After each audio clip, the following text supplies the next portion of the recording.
ద్వాపరయుగంలో పాండవులు కొలిచిన క్షేత్రం 153 అడుగుల భారీ గోపురం వెనక ఉన్న రహస్యమేంటి? కేవలం వైకుంఠ ఏకాదశి నాడు మాత్రమే బయటకు తీసే ఆ రహస్య బంగారు శంఖం కథ ఏంటి? వందల లీటర్ల బెల్లం పానకం నైవేద్యం, కానీ అక్కడ ఒక్క చీమ కూడా కనిపించదు. మీరు ఎంత పానకం పోసినా ఆ స్వామి సగం మాత్రమే తాగి మిగిలిన సగాన్ని భక్తులకు వదిలేస్తారు. మంగళగిరి పానకాల స్వామి క్షేత్రంలోని ఈ అంతుచిక్కని అద్భుతాలను ఈరోజు మన వీడియోలో క్షుణ్ణంగా చూద్దాం.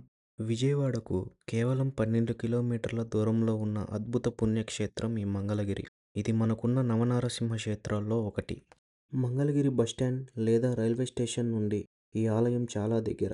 నడుచుకుంటూ వెళ్ళొచ్చు, లేదా ఆటోలు, ర్యాపిడోలు కూడా సులభంగా దొరుకుతాయి.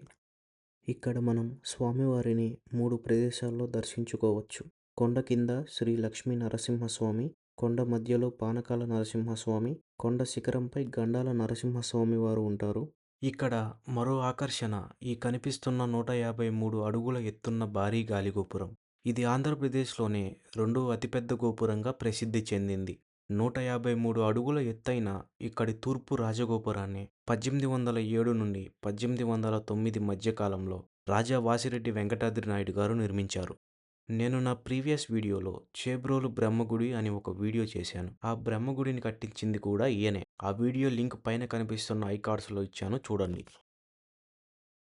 ద్వాపరయుగంలో పాండవులు అరణ్యవాసం ముగించి అజ్ఞాతవాసానికి వెళ్లే ముందు ఈ క్షేత్రంలో స్వామివారిని ప్రతిష్ఠించి పూజించారు అనేది ఇక్కడి కథనం.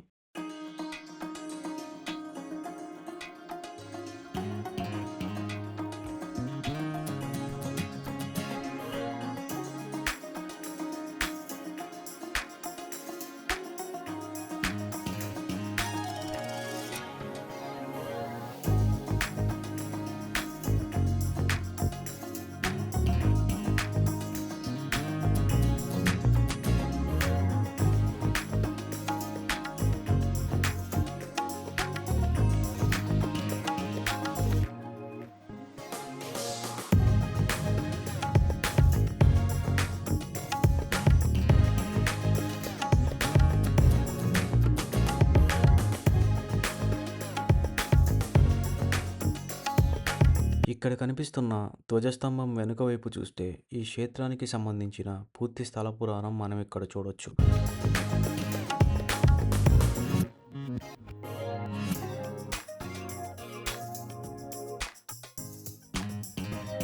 16వ శతాబ్దంలో విజయనగర సామ్రాజ్య అధినేత శ్రీకృష్ణదేవరాయలు వారు స్వామివారికి గుడి కట్టించి ఇక్కడ ముఖమండపాన్ని నిర్మించి ఉన్నారు.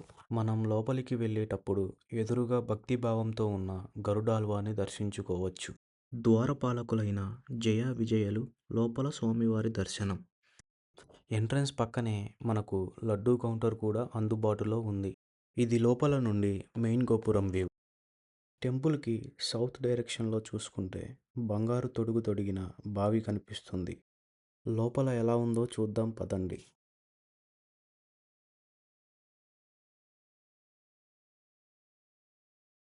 తంజావూరు మహారాజు శరఫోజీ II 1820న స్వామివారికి సమర్పించబడిన అరుదైన బంగారు దక్షిణ వృత శంఖం ద్వారా కేవలం వైకుంఠ ఏకాదశి నాడు మాత్రమే భక్తులకు తీర్థమిస్తారు. మనకి సౌత్ గోపురం పక్కనే రామాలయం కనిపిస్తుంది. ఇక్కడ ఒక ప్రత్యేకత ఉంది. అదే బంగారు బల్లి మరియు వెండి బల్లి. వీటిని ముట్టుకుంటే దోషాలు పోతాయని భక్తుల నమ్మకం. వీటిని తాకడానికి వీలుగా ఇక్కడ ప్రత్యేకమైన మెట్లను కూడా ఏర్పాటు చేశారు. ఇది మాత్రం అస్సలు మిస్ అవ్వకండి. ఇది ఇక్కడి సౌత్ గోపురం.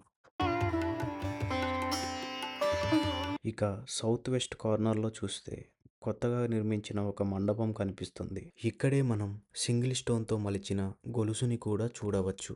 ఆలయం వెనుక వైపు వెస్ట్ సైడ్ చూస్తే ఇక్కడి గోపురం పూర్తి కాకుండా సగం వరకే కట్టి ఉంది.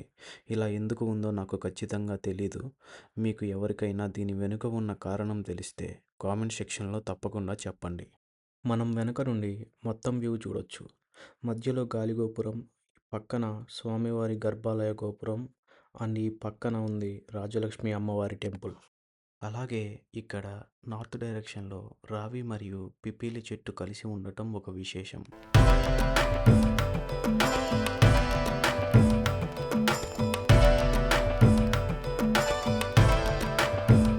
ఇక్కడ ఉన్నది రాజ్యలక్ష్మి అమ్మవారి ఆలయం.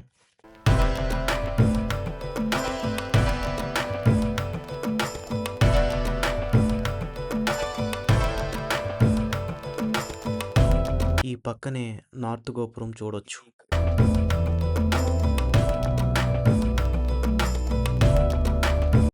లోపలైతే అన్నీ చూపించాను. ఇప్పుడు బయట ఏం ఉన్నాయో చూద్దాం. ఈ పక్కనే స్వామివారి భవ్యమైన రథం ఉంటుంది. ఈ రథం పక్కనే మనకి ఒక వీధి కనపడుతుంది కదా! ఆ వీధిలో కొంచెం ముందుకు వెళ్తే పానకాల నరసింహస్వామి కొండపైకి వెళ్ళే మెట్ల మార్గం వస్తుంది. ఈ కోనేరు వచ్చేసి టెంపుల్ ఆపోజిట్లో ఉంటుంది. దీనిని ఇక్కడ చీకటి కోనేరు అని పిలుస్తారు.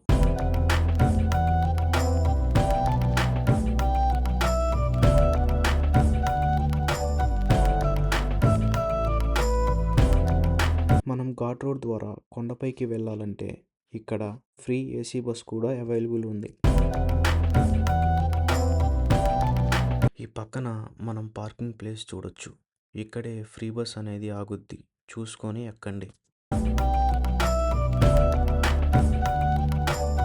కొండపైకి వెళ్ళాక నేను ఈ ఫ్రీ బస్ అనేది ఎలా ఉంటుందో కూడా చూపిస్తాను. దారిలోనే మనకి శివాలయం కూడా ఉంటుంది.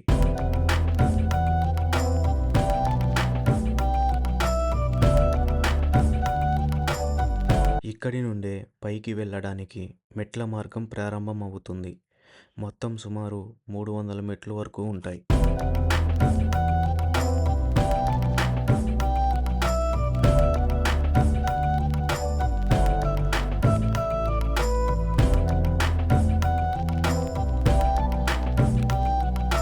స్టెప్స్ ఎక్కి మనం ఇప్పుడు కొండపైకి అయితే వచ్చేసాం.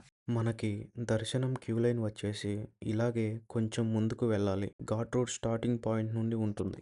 ఇప్పుడు ఇక్కడి స్థల పురాణం తెలుసుకుందాం. కృతయుగమున నమూచి అనే రాక్షసుని సంహరించి ఉగ్రరూపుడై ఈ మంగళాద్రి క్షేత్రమున శ్రీ స్వామివారు స్వయంభువుగా వెలిశారు. స్వామివారి ఉగ్రరూపాన్ని శాంతపరచడానికి దేవతలు కృతయుగమున అమృతం, త్రేతాయుగమున ఆవు నెయ్యి, ద్వాపరయుగమున ఆవు పాలను నైవేద్యంగా సమర్పించారు.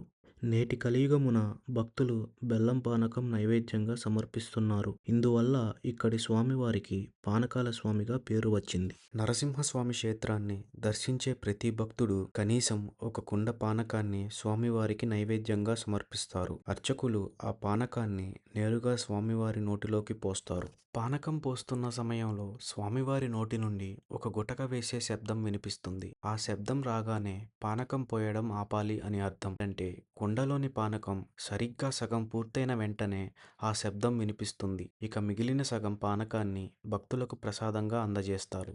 ఆ స్వామివారు పానకంలో సగం తాగి మిగిలిన సగం మనకు ప్రసాదంగా చిన్న బిందెలో ఇస్తారు. ఆ చిన్న బిందెను తీసుకొని ఇలా బయటకు రాగానే ఇక్కడే మనకు తాగడానికి కొంచెం పానకం ఇచ్చి మిగిలినది మనం తీసుకున్న బాటిల్లో పోసి ఇస్తారు. దీనికోసం ఎంట్రీ పాయింట్ దగ్గరే 40 రూపీస్ టికెట్ తీసుకోవాలి. ఇంత బెల్లం పానకాన్ని నైవేద్యంగా ఉపయోగిస్తున్న ఈ క్షేత్రంలో ఒక్క చీమ కూడా కనిపించకపోవడం ఇక్కడి గొప్ప విశేషం. ఈ పక్కనే రాజ్యలక్ష్మి అమ్మవారి టెంపుల్ ఉంటుంది.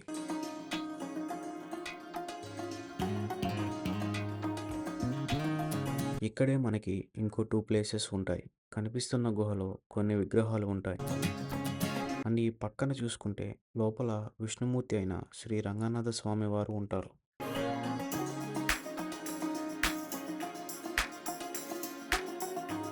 బయటికి వెళ్ళే మార్గంలో పక్కన కనిపిస్తుంది స్వామివారి గర్భాలయ గోపురం.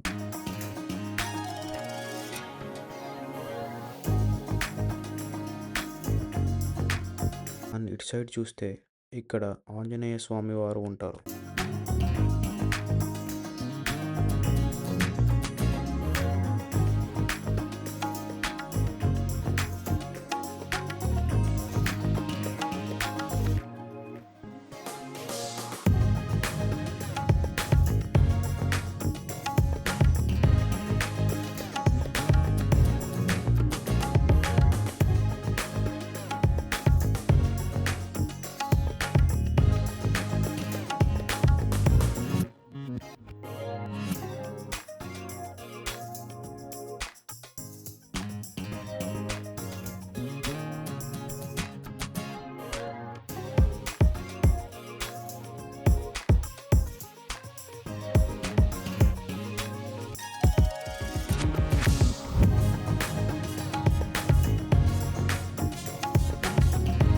పార్కింగ్ పక్కనే కనిపిస్తున్న ఆ మెట్ల మార్గంలో వెళ్తే మనం శిఖరంపై ఉన్న గండాలయ స్వామి దగ్గరికి చేరుకోవచ్చు.